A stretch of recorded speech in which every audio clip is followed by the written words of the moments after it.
չարությունը։ Հետ պատերազմյան հասարակությունում մանավանդ հիմա նկատել եք մենք ավելի ենք չարացած։ Մեզ ընդհանրապես մի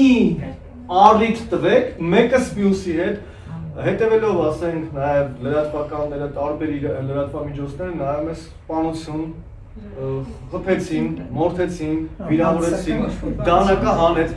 Հասկանում եք, որ մի քիչ խորանում եք բովանդակության մեջ, բան չկա այդտեղ, այսինքն մարդասպանության առիթ չկա, հիմք չկա։ Բամբասողներն են վտանգավոր, թե բամբասանք լսողները։ Լսողները։ Ինչու՞։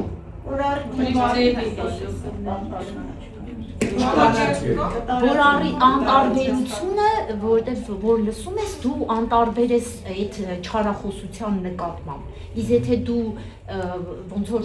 նախատես կամ ասես ինձ հետաքրքիր չի, էլ չի բամբասել։ Եղել է, որ իրավիճակ դուք հայտնվում եք բամբասանքի էպիկենտրոնում, այսինքն մեկը գա ձեր մոտ նստի ու ասի բա չիմացա։ Գնաց։ Հիմա դες մի հատ հետաքրքիր դրվագ բերեմ, հաղորդակցման հոգեբանության մեջ կա կոլեկտիվին առանձնացված հոգեբանության նկարագիր, որտեղ կոլեկտիվի անդամների կերպարներ կան։ Պատկերացրեք ձեր աշխատանքի վայրը, չգիտեմ, նախկինում ուսումնական հաստատությունը, բուհը դպրոցը, կոլեկտիվ են 30 հոգի։ Նման կոլեկտիվներում սովորաբար ինչպիսի կերպարներ կան։ Կան մարդիկ, որոնք թաքնված առաջնորդներ են։ Երբեք չեն խառնվում, բայց կողքից կառավարում են ամբողջ գործընթացը։ Ու իրենք սենց նստած։ Կան են ակտիվ կազմակերպիչներ։ Եկեք հավաքվենք, եկեք գնանք սենց մի տեղ, ու իրանք 5 րոպեում կարող են նեղանալ, նորից ներեն։ Կան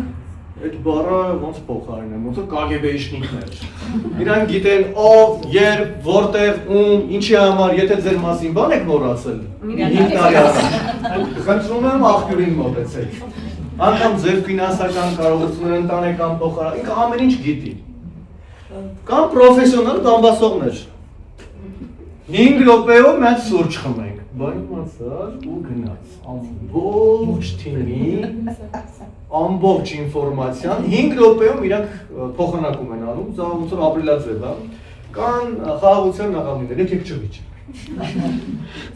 կան չնկատվածներ, կան ագրեսիվներ, կան պասիվներ, մի խոսքով այս թեմա է, որ կարելի է մտածել, սա շատ հետաքրքիր է, հասկանալ չի նշանակում ընդունել դիմացինի կարծիքը, բայց ես պարտավոր եմ լսել,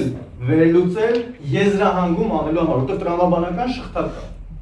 Եթե չեմ անում, ես սխալ պատասխաններ եմ ձեզ տալու։ Շատ հաճախ մեզ ինչ են ասում, խոսա,